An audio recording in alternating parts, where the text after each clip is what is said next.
selamat berjumpa lagi dengan saya. Masih di kelas membangun bisnis bimbingan belajar untuk profesional pendidik. Bagi teman-teman yang baru bergabung, perkenalkan nama saya Puji Astuti.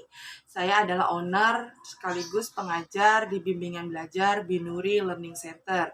Sedikit saya bercerita tentang Binuri Learning Center. Binuri Learning Center itu pada awal pendiriannya, yaitu di tahun 2010, bernama Bimbingan Belajar Nurul Iman, karena saya gunakan sesuai dengan lokasi pendirian dari bimbingan belajar itu, yaitu di Majelis Taklim Nurul Iman gitu. Nah, awal pendiriannya itu jumlah siswanya hanya 2 orang. Namun beberapa bulan kemudian, kurang lebih sekitar 3 bulan ya, karena dari mulut ke mulut pemasarannya, alhamdulillah masuk di sesi yang kedua itu masuk satu gelombang sekitar 20 siswa. Jadi totalnya 22 siswa di awal. Nah, kemudian di semester berikutnya, yaitu di bulan Januari, itu semester kedua di tahun ajaran yang sama, masuk lagi dengan jumlah total keseluruhannya itu sekitar 60 siswa di satu tempat ya. Jadi awal pendiriannya memang belum terkonsep seperti sekarang gitu. Jadi belum memiliki konsepnya, kemudian pemasarannya pun juga belum terfikirkan, karena pada saat itu hanya berfokus pada bagaimana saya memberikan ilmu kepada khususnya anak-anak yang berada di lingkungan saya tersebut.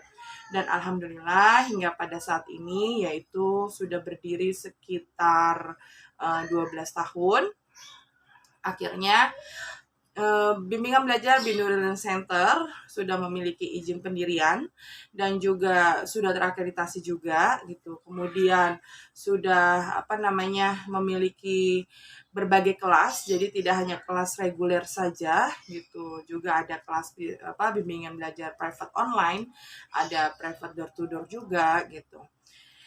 Nah, sampai di sini saya ingin memberikan sedikit motivasi kepada teman-teman bahwa apabila teman-teman sudah memiliki keinginan atau memiliki niat untuk membuka bimbingan belajar ataupun membuka bisnis lainnya, jangan berhenti kepada niat saja, atau jangan sampai kepada pembuatan konsepnya saja. Namun kita juga harus mulai memikirkan jangka panjangnya seperti apa, karena bisnis bimbingan belajar ini sangat menjanjikan kalau menurut saya ya, dengan modal yang minim.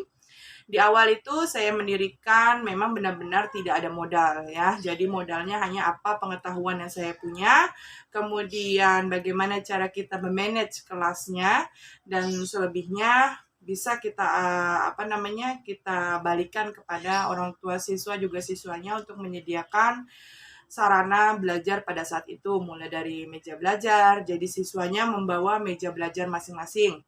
Kemudian buku modulnya pun tidak seperti sekarang. Kalau sekarang alhamdulillah kita sudah punya bentuknya dalam LKS, dan itu setiap semester kita adakan bekerja sama dengan penerbit. Nah, setelah itu pada saat itu ya, pada pertama kali pendirian itu memang modul yang dipakai, jadi siswanya membawa modul sendiri-sendiri gitu. Mungkin bagi teman-teman yang sudah lama mengikuti kelas saya, ada beberapa kali saya informasikan atau saya sharing bahwa untuk modul ini sebenarnya tidak terlalu utama ya bagi bimbingan belajar. Meskipun bagi sebagian owner dari bimbingan belajar itu menganggap bahwa modul itu adalah hal yang penting. Kenapa saya bilang tidak begitu penting ya? Karena khususnya untuk kelas reguler ya. Kelas reguler itu isinya terdiri dari beberapa siswa dari latar belakang sekolah yang berbeda. Dan tidak semua sekolah itu menggunakan buku penerbit yang sama ataupun menggunakan modul yang sama ya. Sedangkan siswa biasanya beda bahasa aja udah menganggap bahwa materinya beda Miss, atau beda Bun, atau apa gitu ya. Nah, di situ saya menyimpulkan bahwa lebih baik menggunakan modul yang siswa-siswi dapatkan dari sekolah, terutama sekolah negeri ya. Kalau sekolah negeri itu kan setiap semester biasanya dapat atau dipinjamkan modul secara gratis gitu ya. Mungkin kalau sekolah swasta seperti Madrasah Ibtidaiyah, Madrasah Sanawiyah atau apa namanya sejenisnya gitu, itu biasanya harus beli gitu. Nah, lebih baik kita pakai modul yang memang sudah digunakan, jadi sinkron gitu antara apa yang kita bahas, kemudian soal-soal yang kita bedah itu sesuai dengan apa yang siswa-siswi tersebut sedang pelajari di sekolah.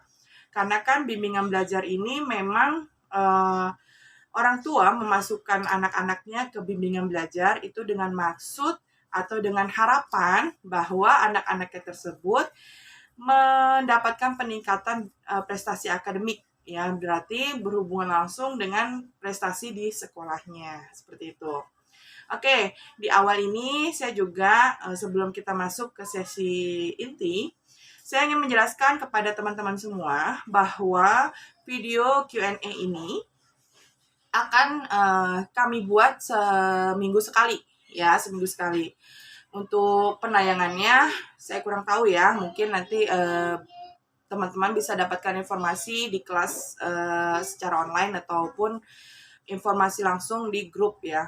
Nah, bagi teman-teman yang memiliki pertanyaan seputar manajemen atau seputar bisnis bimbingan belajar ini, teman-teman bisa menanyakan langsung dengan menuliskan di bagian ulasan yang ada di kelas tersebut, atau teman-teman bisa bergabung ke grup Telegram yang nanti linknya akan saya share di akhir video ini, atau mungkin ada teman-teman yang bisa membuka link yang ada di dashboardnya, dashboard prakerja gitu ya. Saya juga mengucapkan terima kasih kepada teman-teman yang sudah atau yang masih eksis di kelas prakerja ini. Juga saya ucapkan kepada tim kami yang dari Arkademi yang telah membantu merealisasikan atau menyebarkan video-video gitu. Saya ucapkan terima kasih sebesar-besarnya. Dan terus saya meminta kepada teman-teman, bantuan kepada teman-teman agar video-video ini dan juga kelas kita tetap berjalan. Semoga kedepannya akan ada perbaikan gitu. Dan bagi teman-teman yang mungkin merasa kesulitan mengikuti kelas ataupun pelatihan prakerja di di dashboard teman-teman gitu, bisa teman-teman tanyakan nanti di grup Telegram ataupun menuliskan di ulasannya, ataupun boleh berkomentar langsung di video, silakan ya gitu. Insya Allah ada respon positif dari kami sehingga kedepannya video-video ini juga mengalami kemajuan, progres yang berarti, sehingga apa yang ingin kita sampaikan bisa teman-teman implementasikan langsung di kehidupan masing-masing. Oke, untuk yang pertama langsung saja. Oh ya, di sini saya ingin menjelaskan sedikit bahwa video Q&A ini memang sebelumnya mungkin tidak ada tema ya, tapi mulai minggu ini dan insya Allah ke depannya saya bermaksud untuk mengadakan tema setiap bulannya, setiap minggunya gitu. Jadi teman-teman bisa lebih mudah nanti mungkin ada kesulitan terhadap tema tertentu gitu, bisa teman-teman langsung cari gitu ya. Nah, setiap minggunya juga kita akan menjawab 5 pertanyaan. Ya, 5 pertanyaan ini akan merangkum atau mewakili ya, mudah-mudahan bisa mewakili pertanyaan dari teman-teman lainnya gitu. Jadi mungkin ada kalimat yang berbeda tapi maksudnya sama ya. Di situ kita rangkum dan kita buat jadi 5 pertanyaan, hanya 5 pertanyaan di setiap minggunya. Oke, baik, langsung saja. Untuk yang pertama, dan tema minggu ini ya, tema minggu ini adalah bimbingan belajar online. Jadi nanti kita akan membahas apa saja persiapan bagi teman-teman yang ingin membuka bimbingan belajar online gitu. Karena kan bimbingan belajar ini tidak hanya reguler atau yang kita lakukan secara offline ya, gitu. Jadi kita lakukan di lembaga atau private pun juga online ya, gitu. Meskipun kita sistemnya berbeda gitu, tapi cara belajarnya pun sama offline. Nah, di sini yang akan saya bahas adalah mengenai bimbingan belajar secara online. Ya, meskipun mungkin untuk sistem pendidikan di negara kita khususnya ya, setelah pandemi ini sudah beralih kepada offline. Tapi tidak menutup kemungkinan dan memang mungkin karena sudah terbiasa bahwa cara belajarnya secara online gitu. Nah, bimbingan belajar pun juga seperti itu gitu. Jadi bimbingan belajar online ini juga sekarang masih booming ya, mungkin karena beberapa faktor ya. Salah satunya adalah jarak, biasanya seperti itu, atau ada kekhawatiran tersendiri bagi orang tua apabila melepaskan anaknya sendirian gitu untuk menuju ke tempat bimbingan belajar. Jadi lebih memilih kepada bimbingan belajar online. Seperti itu ya. Oke, yang pertama pertanyaannya adalah bagaimana cara membuka bimbingan belajar online? Bagi teman-teman yang memiliki latar dari program studi pendidikan yang belum memiliki kesempatan menjadi guru, kita masih tetap bisa mengajar dengan cara membuka bimbingan belajar online. Kenapa harus bimbingan belajar online? Ya, karena membuka bimbingan belajar online akan lebih menghemat pengeluaran juga waktu.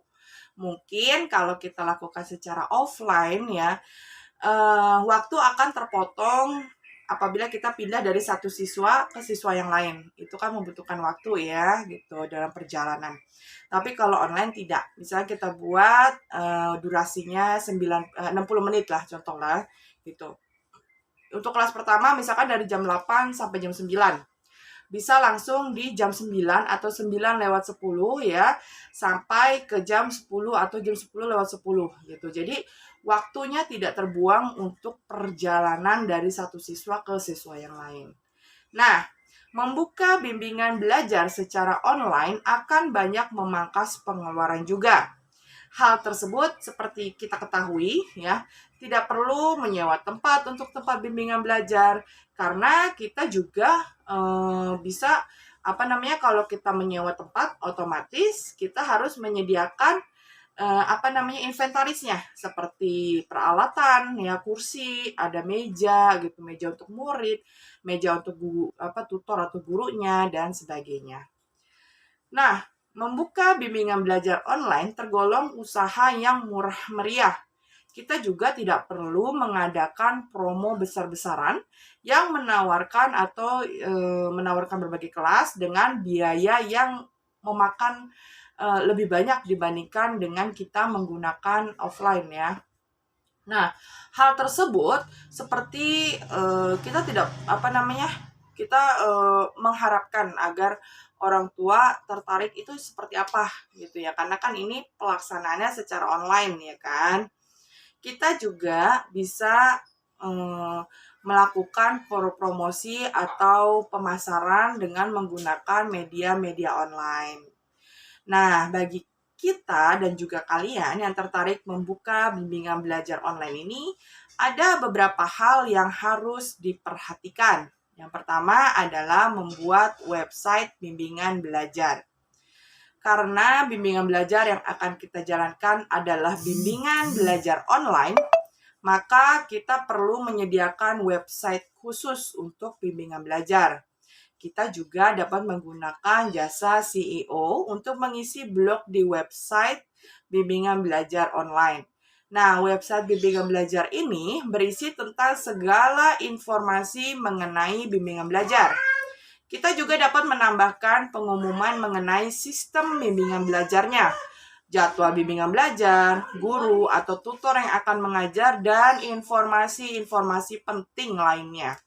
Dengan adanya website bimbingan belajar ini, maka akan banyak orang yang akan lebih percaya dengan keberadaan bimbingan belajar yang sedang kita kelola.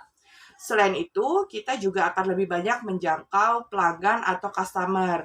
Customer di sini tentu saja murid dan juga orang tua muridnya ya. Kemudian yang kedua adalah rekrutmen tenaga pendidik.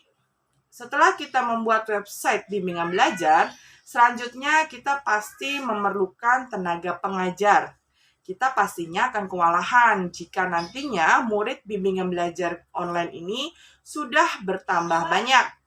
kita dapat membuka lowongan pekerjaan bagi mahasiswa jurusan pendidikan atau mahasiswa lainnya yang telah lulus.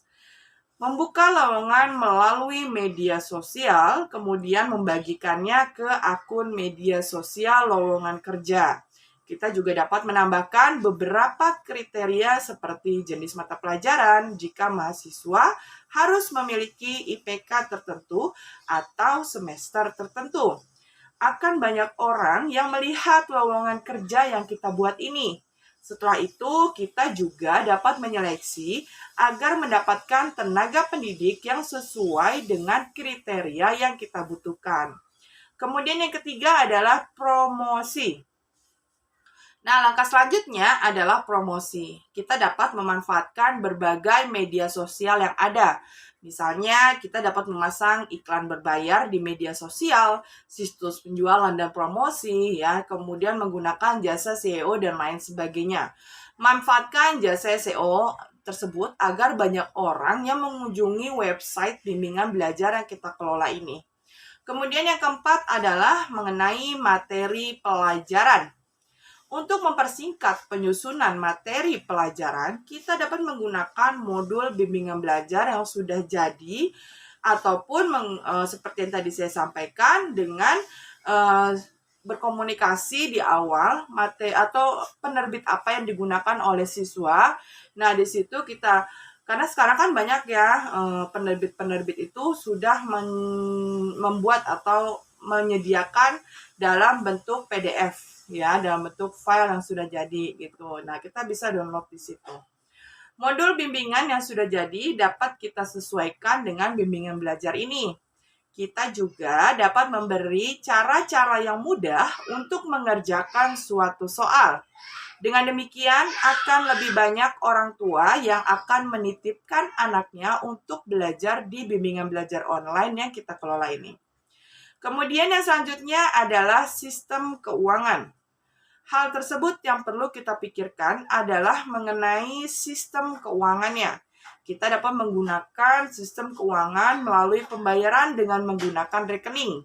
Pembayaran dapat dilakukan sesuai dengan bimbingan belajar online yang dilakukan oleh peserta didik. Kenapa dengan menggunakan rekening? Karena tidak menutup kemungkinan bahwa siswa kita letaknya atau berada di tempat yang jauh ya dari kita, jadi tidak mungkin membayar secara cash gitu. Nah, untuk selanjutnya, besarnya kelompok produktif di tanah air menjadikan bisnis bimbingan belajar online ini memiliki target pasar yang luas. Semakin pesatnya perkembangan teknologi juga memungkinkan pendidikan dapat diakses secara online dari mana saja dan kapanpun. Oleh karenanya, ada cukup banyak bisnis yang menyediakan pendidikan secara online. Jadi, aktivitas belajar dan mengajar diselenggarakan secara virtual. Bisnis pendidikan online ini pun bisa dirintis dalam berbagai bentuk, mulai dari mengadakan les privat secara online hingga berjualan alat tulis di platform digital. Nah, ada beberapa ide usaha untuk atau yang berhubungan dengan bisnis online ini. Bisnis pendidikan online memiliki peluang keuntungan yang cukup besar sebab ada banyak sekali pelajar dan mahasiswa yang membutuhkannya. Orang dewasa yang masih memiliki semangat belajar tinggi juga dapat memanfaatkannya untuk meningkatkan keterampilan mereka.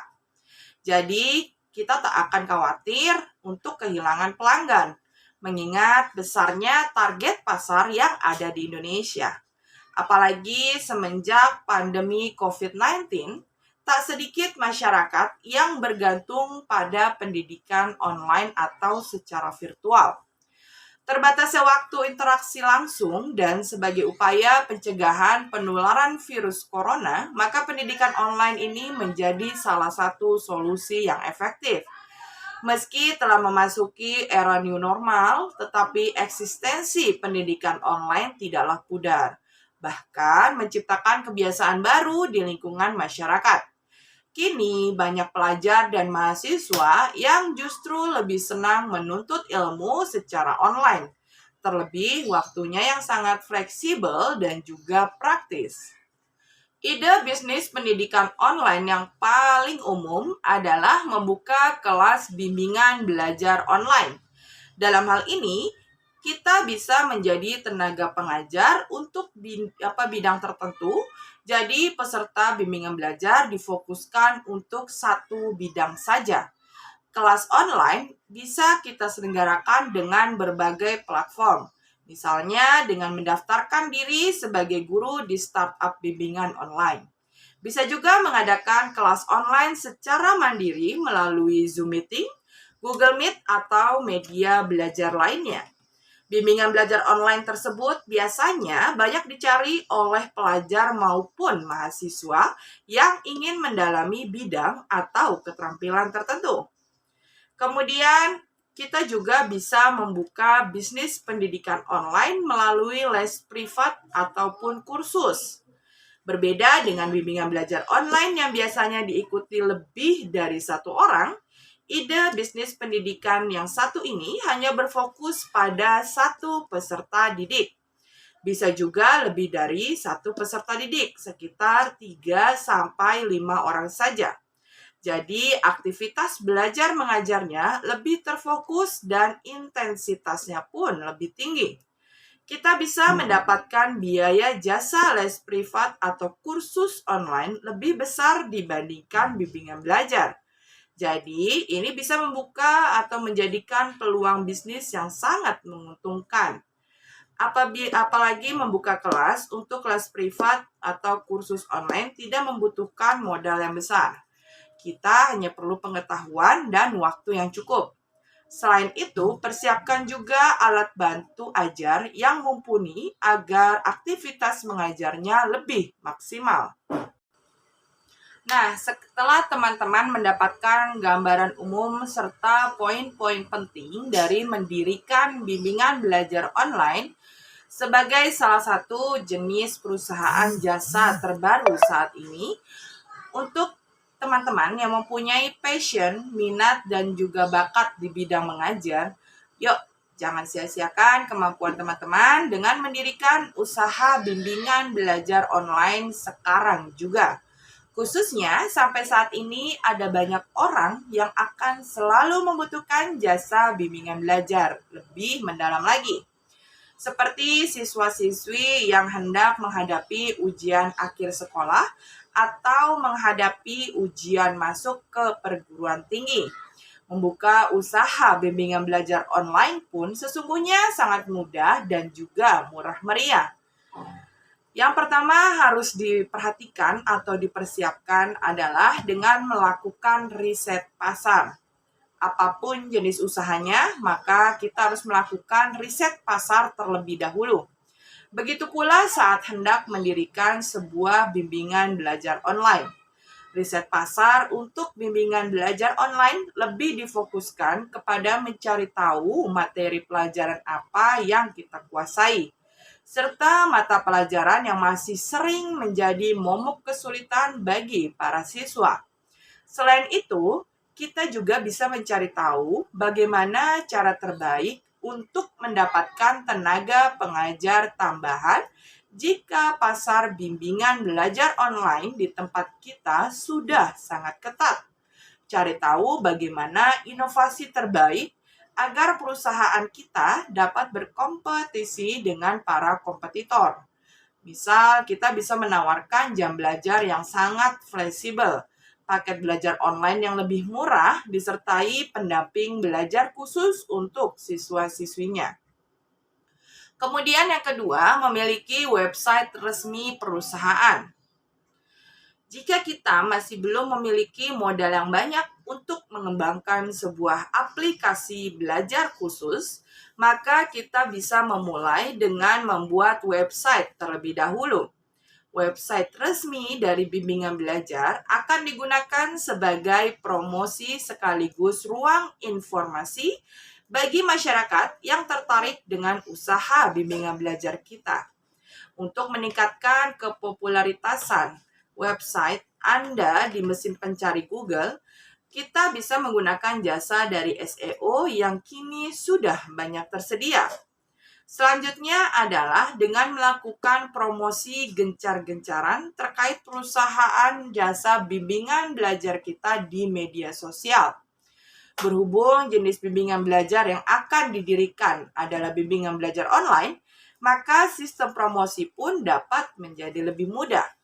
Kita bisa membuat akun media sosial khusus untuk mempromosikan usaha kita. Cukup rajin-rajin memposting foto dan caption menarik terkait fasilitas di bimbingan belajar kita. Maka siapapun kini dapat melihat informasi yang kita berikan. Promosi via media sosial ini pun terasa jauh lebih mudah, lebih murah, dan juga lebih praktis untuk dijalankan ketimbang melakukan promosi secara konvensional.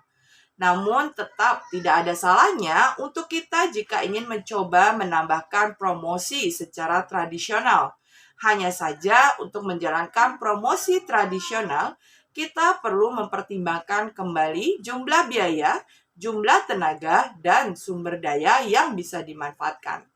Selanjutnya, yang keempat adalah menyusun usaha bimbingan belajar online murah meriah dengan menyiapkan materi pengajaran siap jadi. Materi atau modul pembelajaran selalu menjadi fasilitas yang akan didapatkan oleh setiap siswa dalam bimbingan belajar. Pemberian modul juga dapat memudahkan para tutor atau pengajar dalam melakukan pembelajaran online, sebab modul yang kita sediakan sudah dapat digunakan untuk menyampaikan materi. Jadi, para pengajar hanya perlu mencari informasi tambahan yang menurut mereka penting untuk disampaikan kepada siswa-siswinya. Siswa juga dapat belajar dengan lebih fokus menggunakan satu referensi materi yang diberikan ketimbang harus repot-repot membaca banyak referensi materi lainnya. Kita juga bisa menyusun beragam modul materi pelajaran menggunakan sejumlah buku dan referensi di internet. Selain itu, untuk menjadikan proses belajar mengajar menjadi lebih kreatif, kita juga bisa membuat modul atau materi dalam bentuk video. Dan cara ini sangat mudah serta murah dari segi biaya. Langkah terakhir dalam membangun bisnis bimbingan belajar online dengan menyiapkan tenaga-tenaga pengajar berkualitas serta sistem pembayaran yang mudah. Untuk sistem pembayaran, mengingat jasa bimbingan belajar kita ini bergerak secara online, maka para siswa bisa membayar biaya les melalui rekening yang telah disiapkan khusus sebelumnya. Selain itu, kita juga bisa membayarkan gaji para guru melalui sistem rekening agar lebih mudah, lebih aman, dan juga pastinya lebih efisien. Sistem rekrutmen para pengajar pun dapat dilakukan via online, semisal melalui media sosial dan website yang telah kita miliki. Untuk lebih banyak menjaring para tutor berkualitas, kita bisa mencoba memasang lowongan kerja di situs-situs dan akun-akun media sosial lowongan kerja. Jika kita ingin memberikan tes dan wawancara kepada pelamar, maka kita bisa menggunakan media video call. Pertanyaan selanjutnya adalah langkah-langkah menyusun rencana bisnis bimbingan belajar ya. Bagaimana langkah-langkahnya dalam menyusun rencana bisnis bimbingan belajar? Seperti yang kita ketahui bahwa saat ini kita hidup di dunia di mana masa depan yang tidak pasti. Diiringi dengan perkembangan zaman yang sudah mengglobalisasi, membuat persaingan menjadi semakin lebih ketat untuk mendapatkan suatu kemapanan. Itulah sebabnya pendidikan formal maupun non-formal sangatlah diperlukan, karena pendidikan dapat meningkatkan kualitas sumber daya manusia. Untuk meningkatkan mutu pendidikan, hampir setiap tahunnya sekolah menaikkan standar ketuntasan minimal. Akan tetapi, jam belajar yang diberikan tidak bertambah. Hal inilah yang dapat membuat para pelajar harus berusaha lebih keras lagi agar dapat mencapai targetnya. Oleh karena itu, pendidikan di luar sekolah juga memiliki peranan yang tidak kalah penting, seperti bimbingan belajar atau yang biasa kita sebut bimbel. Bimbingan belajar di luar sekolah ini dapat membantu dalam meningkatkan atau memaksimalkan potensi anak dalam prestasi belajarnya di sekolah.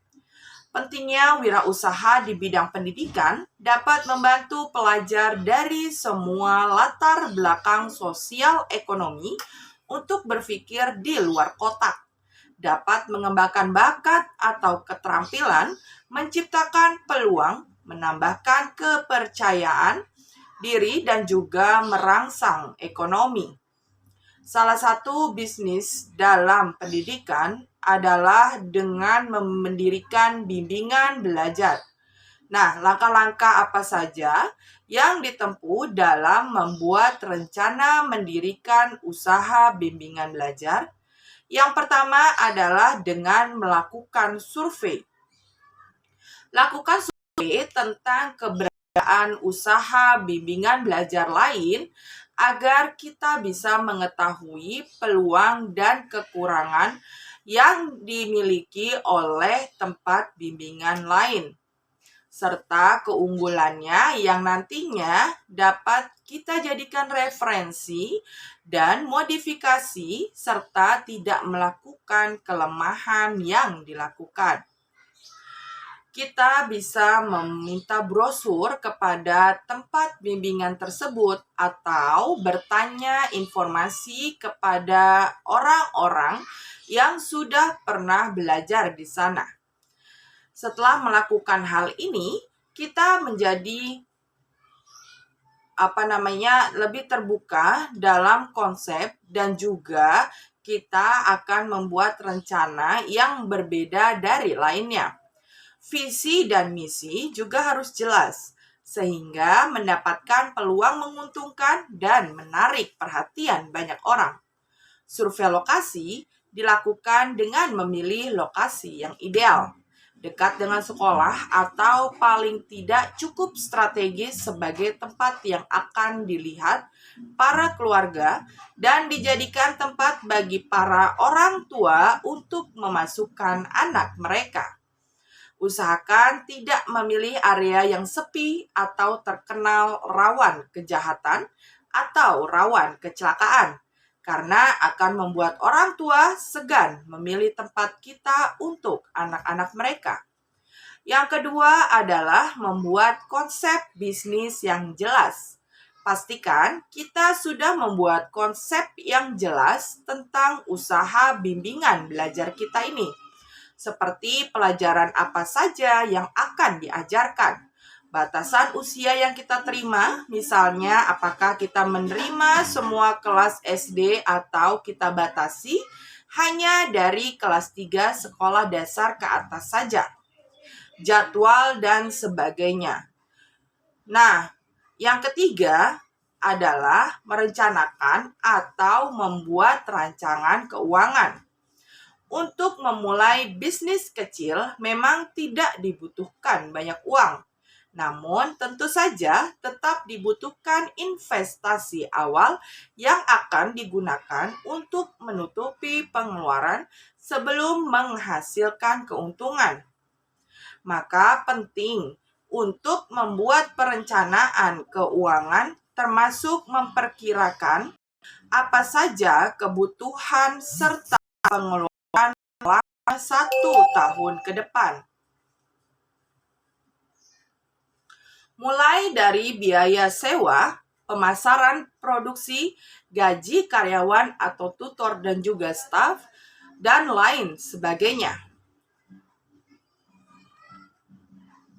Selain memiliki perhitungan kasar, maka kita bisa memikirkan sejumlah cara untuk mendanai bisnis kecil kita ini, termasuk melalui pembiayaan, pinjaman usaha kecil atau kredit usaha rakyat, hibah usaha kecil yaitu menggunakan modal sedikit mungkin untuk memulai bisnis.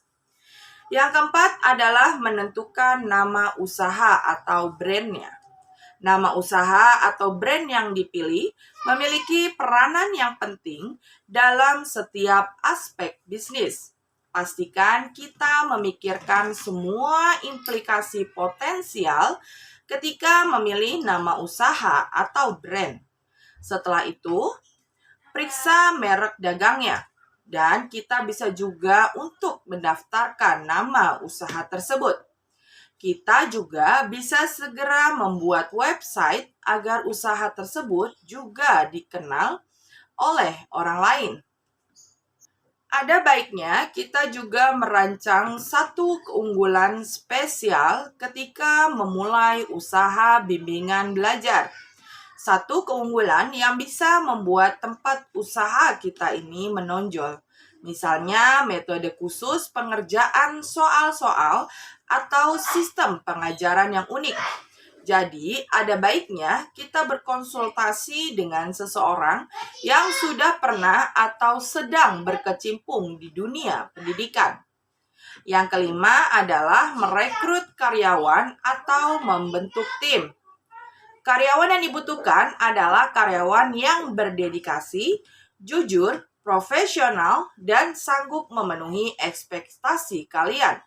Paling penting merekrut karyawan terutama di bagian administrasi yang akan mencatat berbagai hal yang ada di dalam bisnis kita ini.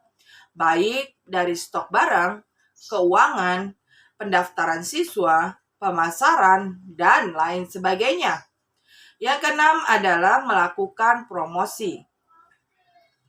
Promosi bertujuan untuk memberikan informasi dan meyakinkan konsumen akan manfaat produk yang dihasilkan. Kegiatan promosi yang dapat dilakukan adalah dengan cara advertise melalui media televisi, radio, surat kabar, media sosial, dan lain-lain. Jika kita memiliki minat untuk membuka usaha bimbingan belajar, tidak ada salahnya untuk belajar dari berbagai sumber. Selain itu, selalu rajin melihat informasi untuk bergabung dengan pelatihan maupun workshop yang bisa diikuti. Prospek usaha bimbingan belajar kian menjanjikan seiring dengan sulitnya mata pelajaran sekarang. Hal ini karena mayoritas orang tua lebih memilih mendaftarkan anaknya ke bimbingan belajar atau les privat agar anaknya memahami mata pelajaran yang diajarkan di sekolah. Tak dipungkiri, kurikulum yang diterapkan di era sekarang yaitu tematik kadang membuat bingung para murid. Sedangkan orang tua sebagai pendamping saat belajar di rumah pun ikut bingung. Pada masanya, wali murid belum pernah menjalani kurikulum seperti sekarang. Itulah salah satu kendala yang dihadapi para orang tua saat mendampingi putra-putri mereka belajar. Selain itu, kendala lainnya adalah tingkat kesulitan pelajaran yang diajarkan. Bila dulu mata pelajarannya dapat dibilang mudah, sekarang mata pelajarannya jauh semakin sulit. Ibaratnya materi yang dulunya diajarkan di kelas 1 atau di kelas 3 sekolah dasar, kini sudah diajarkan sejak kelas 1. Jadi tingkat pelajarannya memang sudah berbeda. Maka dari itu ada banyak orang tua yang memerlukan bantuan guru untuk mendampingi putra-putri mereka belajar. Dari sinilah lahir peluang usaha bimbingan belajar. Peluangnya tak hanya dapat dimaksimalkan di kota, tetapi juga di desa. Terlebih lagi di desa, di mana profil orang tuanya mayoritas adalah mereka yang sibuk dengan pekerjaannya sebagai petani, peternak, dan semacamnya. Pendidikan mereka juga tak seperti di kota yang kebanyakan lulusan S1 ataupun D3. Di desa, kita dapat dengan mudah menemukan orang tua yang hanya lulus sekolah menengah pertama atau bahkan tak lulus sekolah. Tapi karena mimpinya untuk menyekolahkan anak, mereka mau melakukan apa saja untuk membantu sang anak meraih cita-cita mereka. Pada kesempatan ini, saya juga akan memberikan sedikit pembahasan mengenai usaha bimbingan belajar yang meliputi prospek atau peluangnya, mengenai kelemahan, tantangan dan resikonya, strategi dan juga analisa usahanya. Yang pertama, kita membahas mengenai prospek bisnis bimbingan belajar. Sebagaimana sudah saya jabarkan tadi, prospek bimbingan belajar ini sangat menjanjikan. Apa alasannya dan bagaimana peluangnya? Ada beberapa alasan kenapa prospek bimbingan belajar ini sangat bagus. Yang pertama, ada banyak orang tua yang mencari guru pendamping untuk anak mereka baik di desa maupun di kota. Artinya, pangsa pasarnya sangat luas. Yang kedua, modal yang dikeluarkan cenderung kecil. Bisnis ini hanya membutuhkan sedikit alat dan perlengkapan. Harganya pun murah-murah. Yang ketiga, bisnis ini bisa dikerjakan di rumah. Yang keempat, bisnis ini mengandalkan keahlian atau skill. Kemudian profit marginnya pun besar. Serta yang terakhir dapat dilakukan sebagai pekerjaan sampingan. Jika kita belum pernah sama sekali menjalankan bisnis bimbingan belajar ini, maka tentu tak akan tahu apa saja yang menjadi kendala, kelemahan, dan juga tantangannya. Perlu diketahui bahwa bisnis ini memiliki beberapa kendala yang harus disiapkan solusinya sejak awal. Yang pertama, perubahan kurikulum yang serba cepat dan kadang memeras keringat. Yang kedua, perbedaan cara mengajar dan metode pembelajaran kadang membuat orang tua bertanya-tanya dan malah bingung. Jadi kita harus menjelaskannya dengan baik. Ketiga, menghadapi tingkah murid yang susah ya sejak diajak awal pertama kali belajar karena merasa bimbingan belajar bukan hal penting atau mereka memang merasa capek karena semua waktunya dipakai untuk belajar. Yang keempat adalah persaingan harga. Dan yang kelima, administrasi yang kadang cukup ribet. Dari sekian banyak kendala dan tantangan yang harus dihadapi saat membuka usaha bimbingan belajar, ada satu benang merah yang dapat kita ambil, yaitu mayoritas masalahnya adalah pada manusianya, yaitu berkaitan dengan tata cara mengajar, pembuatan kurikulum, dan komunikasi dengan orang tua. Untuk itu, lakukan beberapa strategi untuk mengatasi masalah tersebut. Nah, strategi dan rencana bisnis apa yang harus kita persiapkan? Hal pertama yang harus kita tahu dalam bisnis ini adalah konsepnya. Ada banyak jenis bimbingan belajar yang dapat dikembangkan.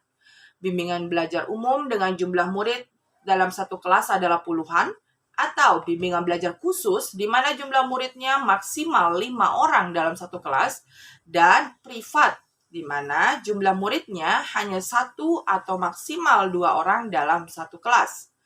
Dari sekian banyak konsep tersebut, semuanya memang dapat diterapkan di pedesaan dan juga di kota. Akan tetapi yang paling banyak dicari oleh orang desa tentu adalah harga yang murah. Harga murah biasanya dibebankan pada kelas yang jumlah muridnya banyak. Meskipun demikian, saya sarankan di sini bahwa kita tetap harus membuka beberapa opsi kelas, supaya orang tua yang ingin memberikan kelas terbaik kepada anak mereka tetap bisa memilih opsi tersebut. Setelah memilih kelasnya, pastikan kita membuat ruang kelas yang konsepnya kuat dan juga unik. Jangan buat ruangan monoton karena akan mempengaruhi semangat belajar anak. Kemudian urus administrasi bimbingan belajar dengan baik. Administrasi bimbingan belajar ini sangatlah penting. Ini dimulai sejak persiapan kelas seperti papan tulis, spidol, dan juga alat tulis lainnya. Tes cara belajar anak saat mendaftar, absensi hingga laporan akhir perkembangan siswa. Semuanya harus dipikirkan dengan seksama. Kemudian pahami cara membuat kurikulum bimbingan belajar. Kita harus tahu bahwa mereka yang mendaftar bimbingan belajar bukanlah murid yang berasal dari satu sekolah. Artinya, mereka tidak sampai di bab yang sama dengan metode pengajaran di sekolah yang sudah pasti berbeda.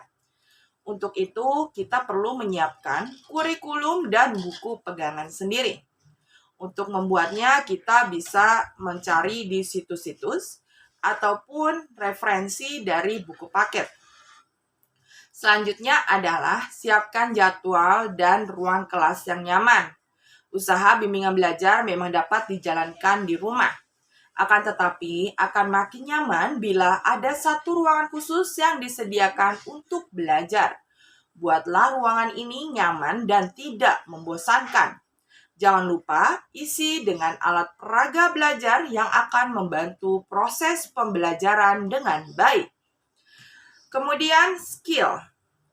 Ini adalah sebuah usaha yang mengedepankan pengetahuan, kepintaran, dan kepiawaian dalam mengajar.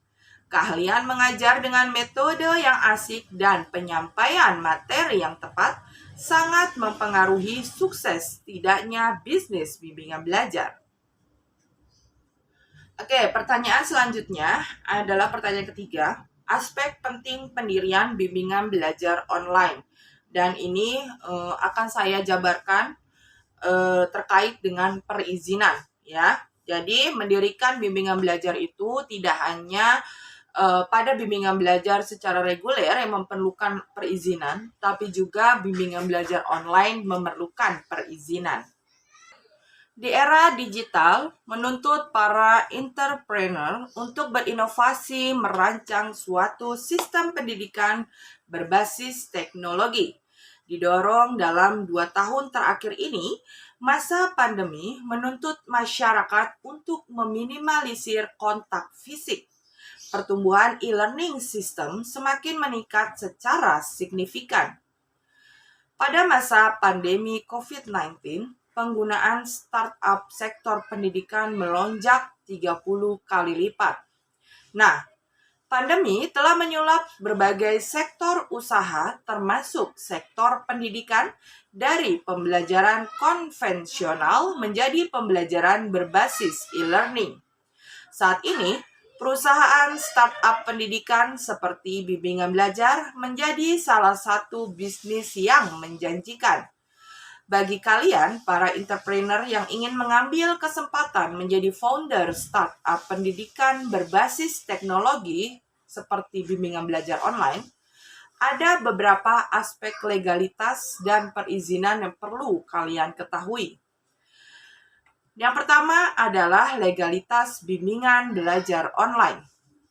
Bimbingan belajar online dikaji dari aspek legalitas merupakan salah satu pendidikan non-formal sejalan dengan Pasal 1 Angka 12 Undang-Undang Nomor 20 Tahun 2003 tentang Sistem Pendidikan Nasional atau Undang-Undang Nomor 20/2003.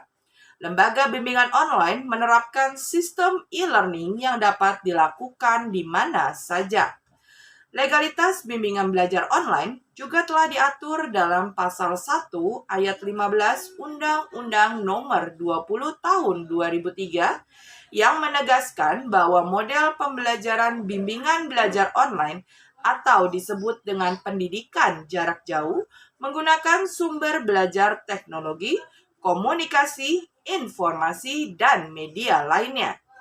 Bimbingan online dalam Pasal 16 Ayat 4 Undang-Undang Nomor 20 Tahun 2003 dikategorikan ke dalam pendidikan non-formal yang memiliki fungsi untuk memaksimalkan potensi pelajar dalam bidang pendidikan.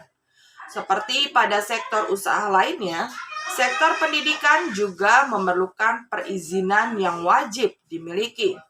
Hal ini sejalan dengan ketentuan Pasal 62 Undang-Undang Nomor 20 Tahun 2003 yang menegaskan bahwa setiap satuan pendidikan formal dan non-formal yang didirikan wajib memperoleh izin pemerintah atau pemerintahan daerah.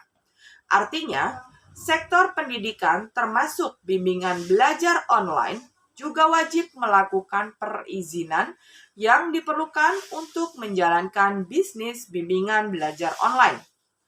Lalu, perizinan apa saja yang diperlukan berdasarkan ketentuan undang-undang terbaru? Yang pertama adalah kita akan bahas mengenai bentuk badan usaha bimbingan belajar online.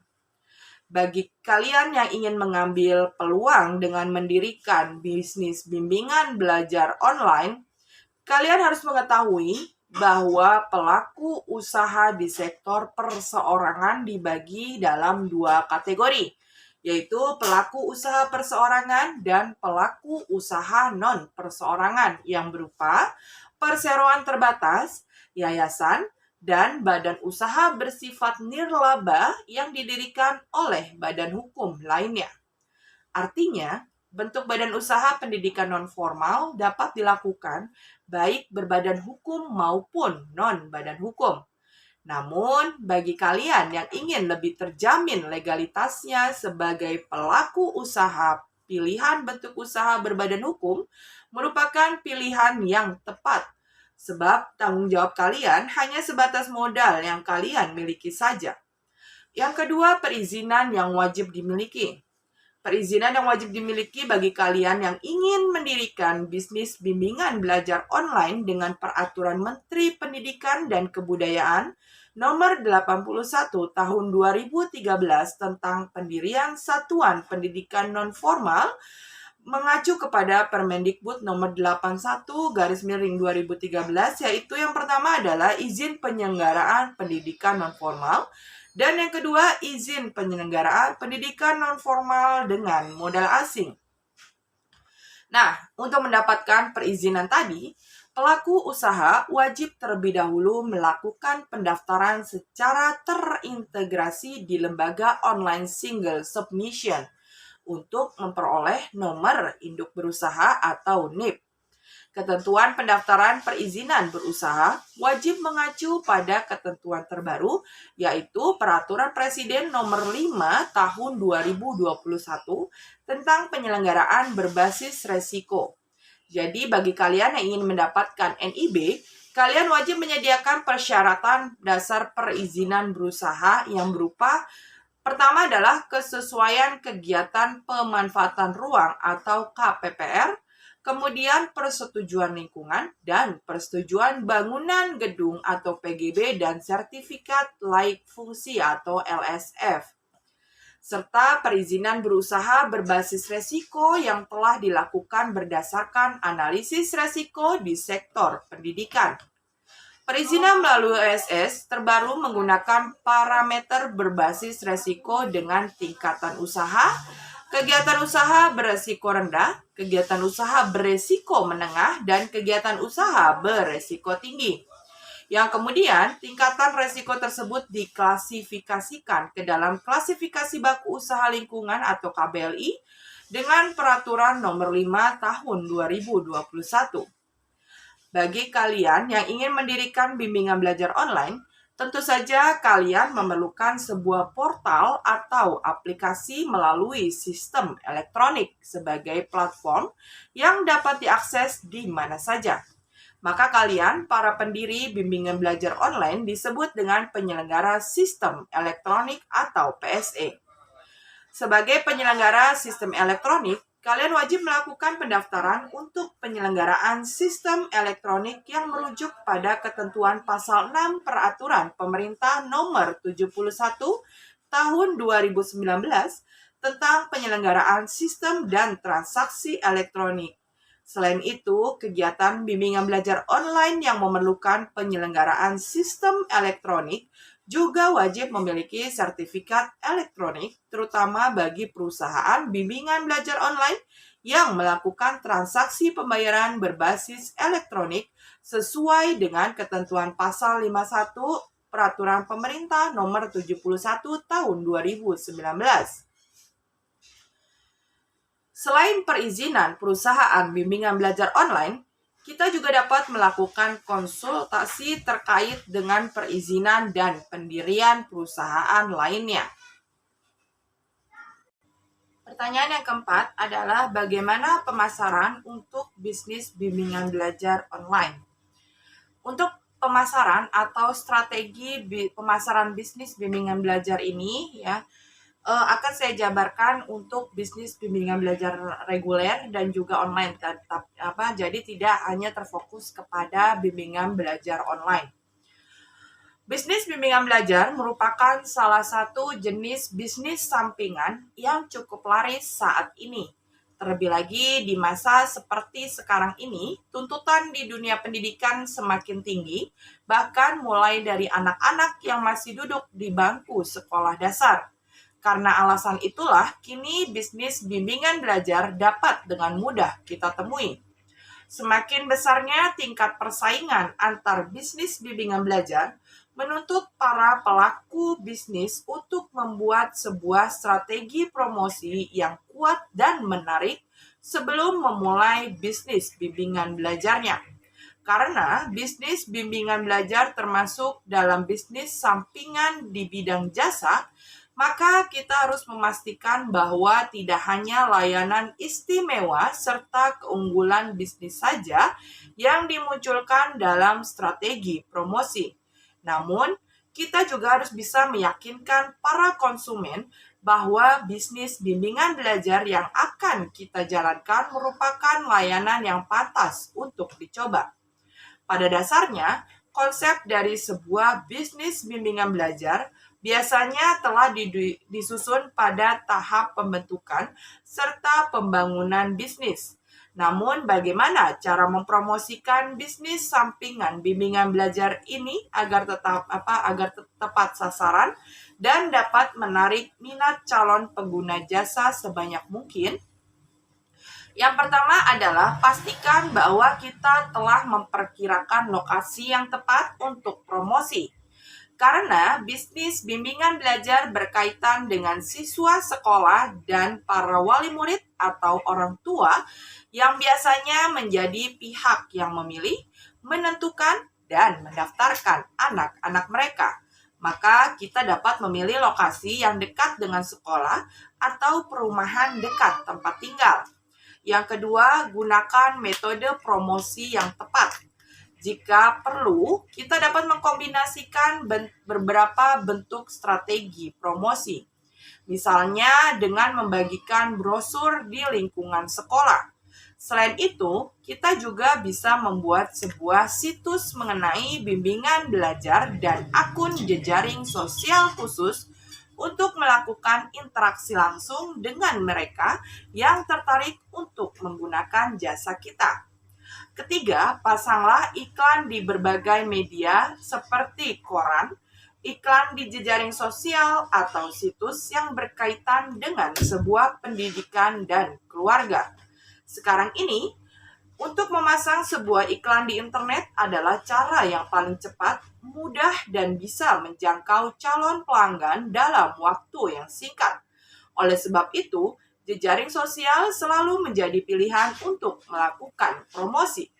Keempat, jika kita mengetahui jadwal mengenai pameran pendidikan atau bisnis, janganlah ragu untuk memesan tempat dan mendirikan sebuah stand untuk mempromosikan bisnis bimbingan belajar yang kita jalankan. Karena pameran dengan tema pendidikan atau bisnis sangat cocok sebagai media untuk mempromosikan bisnis bimbingan belajar. Selain itu, pengunjung yang datang juga lebih terseleksi.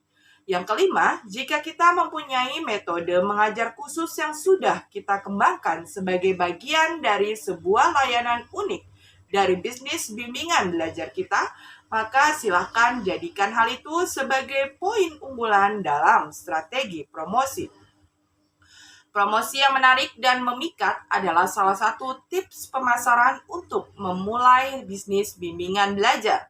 Namun, kita juga jangan lupa untuk selalu menyesuaikan antara promosi yang kita kerjakan dengan kenyataan pelayanan yang sesungguhnya.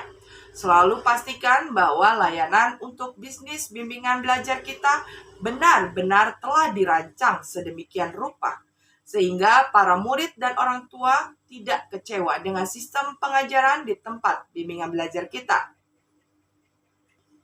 Pertanyaan kelima atau yang terakhir adalah tips sukses bisnis bimbingan belajar secara online.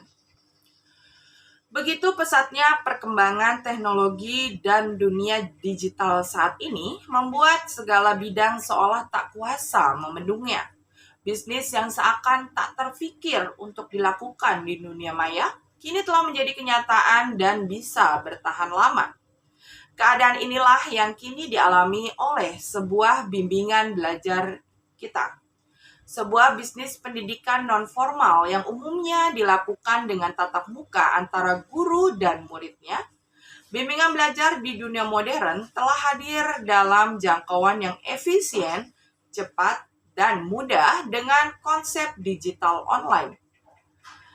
Tentu saja tidak bisa dipungkiri kalau setiap orang tua pasti menginginkan anaknya yang sedang menempuh pendidikan di sekolah lulus dari ujian sekolah, naik kelas, dan syukur-syukur bisa meraih prestasi yang bagus. Ujian sekolah atau ujian masuk perguruan tinggi yang semakin sulit dengan banyak syarat dan materi memang membuat orang tua dan anak harus mempersiapkan belajar dengan lebih intens. Maka tak ayal banyak orang tua kemudian mencari program pelajar tambahan setelah anak pulang sekolah. Bimbingan belajar sebagai pendidikan non-formal di luar sekolah adalah pilihan sebagian besar para orang tua dan anak untuk memperdalam pengetahuan yang telah dipelajari di sekolah. Tinggal pilihannya, apakah memilih bimbingan belajar dengan tatap muka atau offline, atau bimbingan belajar secara online atau daring. Seperti yang telah disebutkan sebelumnya, bahwa banyaknya dan beratnya beban ujian sekolah dan ujian perguruan tinggi ternyata banyak tak bisa dipenuhi oleh bimbingan belajar offline. Maka dengan bimbingan belajar secara online, si anak dan orang tua bisa mengatur sendiri agenda belajar yang akan dilakukan. Ya, bimbingan belajar secara online ini memang menawarkan agenda atau jadwal belajar yang bisa diatur oleh siswanya. Dengan demikian, materi yang padat tadi dapat diselesaikan dengan baik dan tepat pada waktunya. Selanjutnya adalah beberapa tips untuk membuat konsep usaha bimbingan belajar yang unik ya dan menarik. Bagi yang ingin memulai bisnis di bidang pendidikan, di sini saya ingin menjelaskan tentang usaha bimbingan belajar yang merupakan bisnis rumahan sederhana bagi mereka yang ingin belajar. Nah, konsep apa yang bisa kita terapkan dan mungkin bisa berguna untuk teman-teman terapkan juga?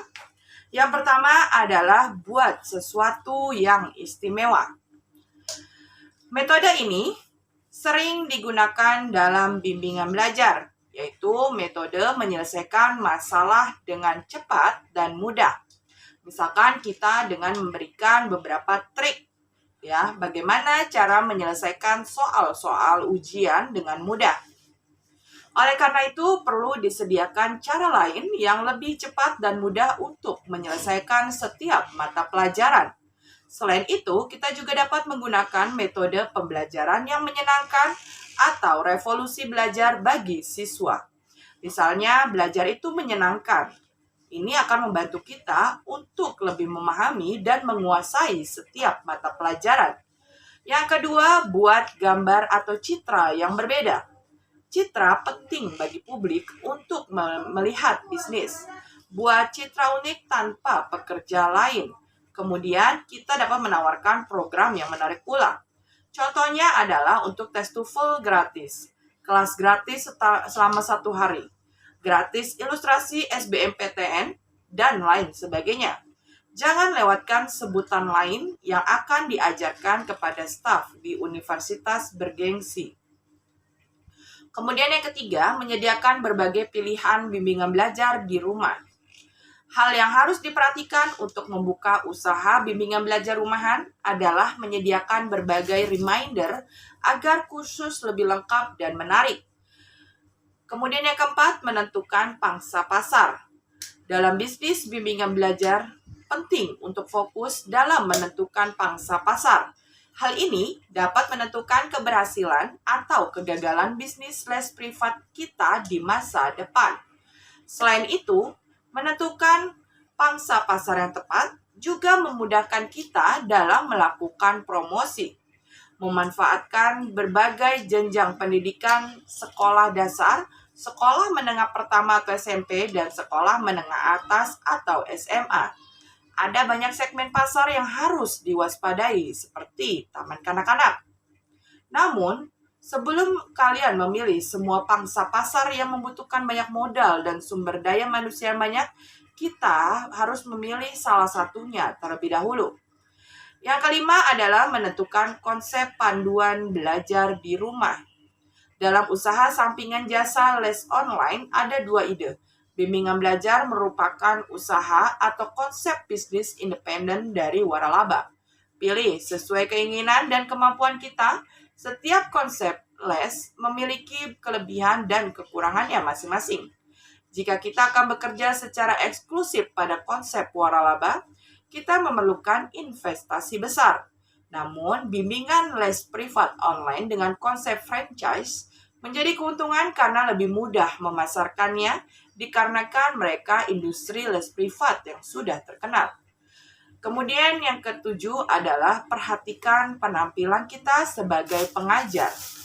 Merawat penampilan merupakan salah satu langkah penting yang harus diperhatikan.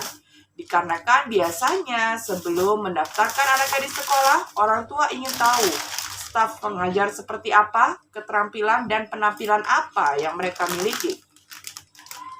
Bimbingan belajar memiliki kesan penampilan menjadi penunjang dan dapat ditonjolkan sebagai ciri khas kepribadian dan daya tarik seseorang pengajar di sebagian pengajar.